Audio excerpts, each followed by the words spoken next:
नमस्ते एवरीवन, कैसे हो सभी। आज एक्चुअली क्या है, अपने बंटू भैया का स्वास्थ्य ठीक नहीं है। उनका सिर बहुत दर्द कर रहा है और मैंने उनका चेक कर लिया ब्लड प्रेशर। जब मैंने देखा कि ब्लड प्रेशर 150 एक 150/95 है, मतलब मुझे लगा कि यार ये तो मामला गड़बड़ है, यानी कि बंटू भैया को हाई बीपी की प्रॉब्लम है। अब इसी प्रॉब्लम को हम अपनी मेडिकल भाषा में कहते हैं हाइपरटेंशन। लेकिन दोस्तों, पहले ये समझना जरूरी है कि ब्लड प्रेशर क्या होता है, उसके बाद हम बढ़ा हुआ ब्लड प्रेशर पढ़ेंगे। तो ब्लड प्रेशर जब बिड़ू हमारा जो हार्ट है, हार्ट के अंदर 4 कमरे होते हैं, right atrium, right ventricle, left atrium और लेफ्ट वेंट्रिकल। तो जो हमारा लेफ्ट वेंट्रिकल है, जो सबसे बड़ा हिस्सा माना जाता है हार्ट का, वह जब पंप करता है ब्लड को, तब वह ब्लड हमारे पूरे बॉडी के अंदर एओर्टा और एओर्टा से जुड़ी हुई होती है आर्टरीज, उनके माध्यम से सप्लाई होता है। अब वहां से जो प्रेशर लगा, उस प्रेशर से वह ब्लड बाहर आया। अब वह बाहर आने के बाद उन दीवारों पर, उन नलियों की दीवारों पर जो प्रेशर लग रहा था, उसी को हम कहते हैं ब्लड प्रेशर। तो नॉर्मली 120/80 यानी 120 सिस्टोलिक ब्लड प्रेशर और 80 डायस्टोलिक ब्लड प्रेशर होता है।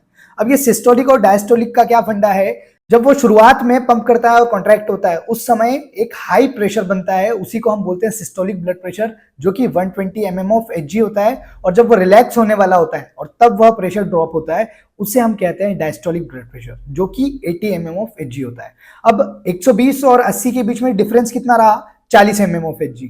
अब उसी 40 mm/Hg या फिर उन दोनों के बीच के डिफरेंस को ही हम कहते हैं पल्स प्रेशर। तो याद रखना, ब्लड प्रेशर क्या होता है और पल्स प्रेशर क्या होता है, यह दोनों अलग अलग चीज होती है। अब बंटू भैया के केस में मैंने देखा कि 150/95 यानी कि यह ब्लड प्रेशर बढ़ा है। लेकिन मेरे दोस्त, कभी भी हम एक बार में ब्लड प्रेशर को कंसिडर नहीं करते हैं। बंटू भैया दौड़ते हुए आए थे मेरे पास और मैंने चेक कर लिया तो वो बढ़ा हुआ आ गया। मींस हमारी बॉडी की मूवमेंट का भी हमारे ब्लड प्रेशर पर असर पड़ता है। अब मैंने थोड़ी देर उन्हें लेटाया, रिलैक्स किया और उसके बाद में ब्लड प्रेशर लिया, तब भी 145/90 आ रहा था। अब यह 2 बार मैंने जब चेक करने के बाद में कंफर्म किया, तो उनके सिम्टम्स भी वैसे ही हो रहे थे। बंटू भैया ने कहा कि मुझे तेज सर दर्द हो रहा है, मेरा सर भारी हो रहा है और मेरी आंखों पर भी बहुत ज्यादा लोड आ रहा है। मैं थका थका महसूस करता हूँ, कई बार मुझे बहुत घबराहट होती है और बेचैनी सी बनी रहती है। मैं समझ गया कि यह सभी हाइपरटेंशन के लक्षण हैं। अब ये हाइपरटेंशन क्या है दोस्तों, जब यह ब्लड प्रेशर एक लंबे समय तक नॉर्मल आंकड़ा यानी 120/80 से बढ़कर यानी 140/90 या इससे ज्यादा मिलता है, तो इसी को हम कहते हैं उच्च रक्तचाप यानी कि हाइपरटेंशन। अब दोस्तों, ये हाइपरटेंशन तो हो गया, लेकिन अब हाइपरटेंशन को कंट्रोल कैसे किया जाए, क्योंकि मैं एक चीज आपके सामने और रखना चाह रहा हूं, हाइपरटेंशन को हम साइलेंट किलर डिसीज भी कहते हैं। यानी यह ऐसी बीमारी है जो कि फटाक से आती है और व्यक्ति की जान लेकर चली जाती है। और एक बड़ी बात बताऊं दोस्तों, इस डिसीज को हम रूल ऑफ हाफ डिसीज भी कहते हैं। यह एक ऐसी बीमारी है जिसमें यदि 100 मरीज हैं तो 50 को तो लक्षण भी पता नहीं लगते हैं कि उन्हें हाइपरटेंशन है। मींस हुआ ना यह साइलेंट किलर, तो हुआ ना एक तो करेला ऊपर से नीम चढ़ा। मेरे दोस्त, यदि आपकी उम्र 30 या 30 से अधिक है तो आपको रेगुलरली अपना ब्लड प्रेशर का चेकअप और अपनी डायबिटिक यानी कि ब्लड ग्लूकोज लेवल का चेकअप करवाते रहना जरूरी है।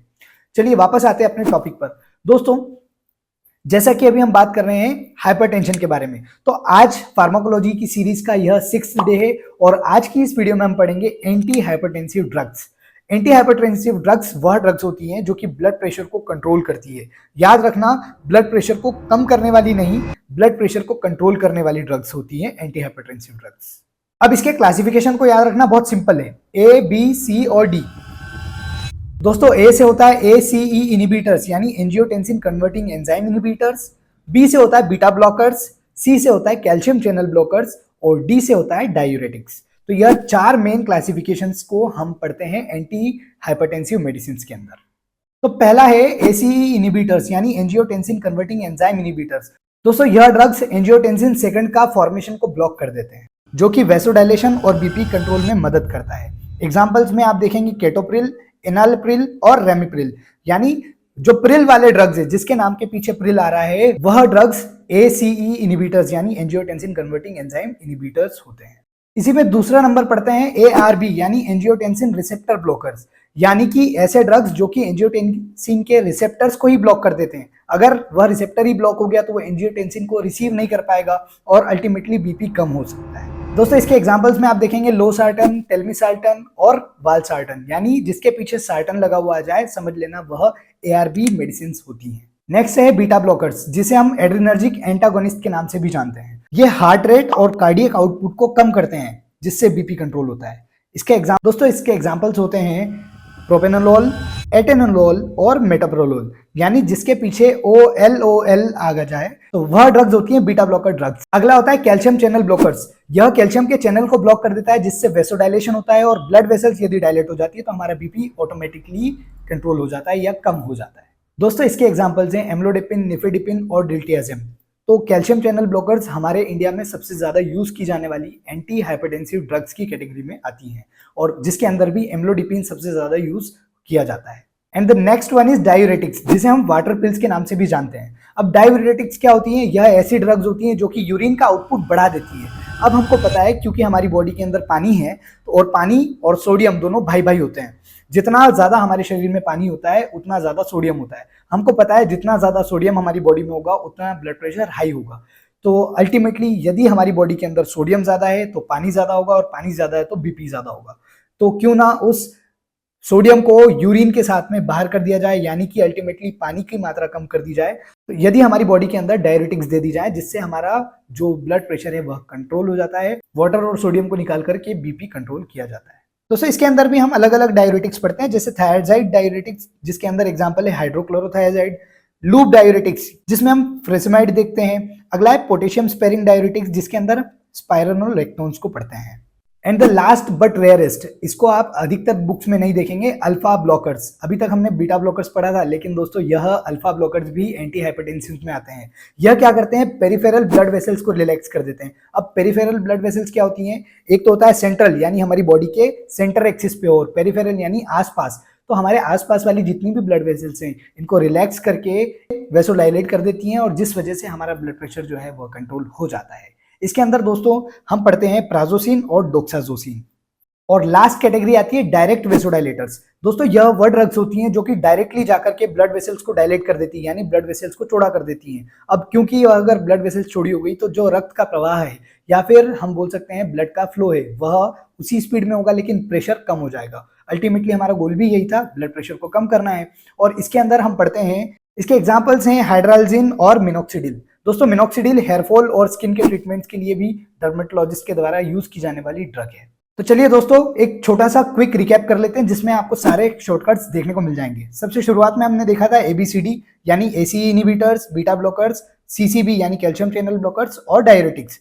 दूसरा हमने देखा था प्रिल। जिन ड्रग्स के पीछे प्रिल लगा हुआ आ रहा था वह ACE इनहिबिटर्स के अंदर आ रही थी, जैसे कि केटलोप्रिल, एनालप्रिन। और दूसरा है सार्टन। जिन भी ड्रग्स के पीछे सार्टन लगा हुआ आ रहा था वह ARBs ड्रग में आ रही थी। अगला है बीटा ब्लॉकर्स। बीटा ब्लॉकर्स के अंदर जिन भी मेडिसिन के पीछे LOL या फिर ओलोल लगा हुआ आ रहा था, जैसे एटेनोलोल या प्रोपेनोलोल, तो वह ड्रग्स आती हैं बीटा ब्लॉकर्स में। जिन ड्रग्स के पीछे पाइन लगा हुआ आ रहा था वह CCBs में आ रही थी, यानी कैल्शियम चैनल ब्लॉकर्स में आ रही है, जैसे कि एम्लोडिपिन या फिर निफेडिपिन।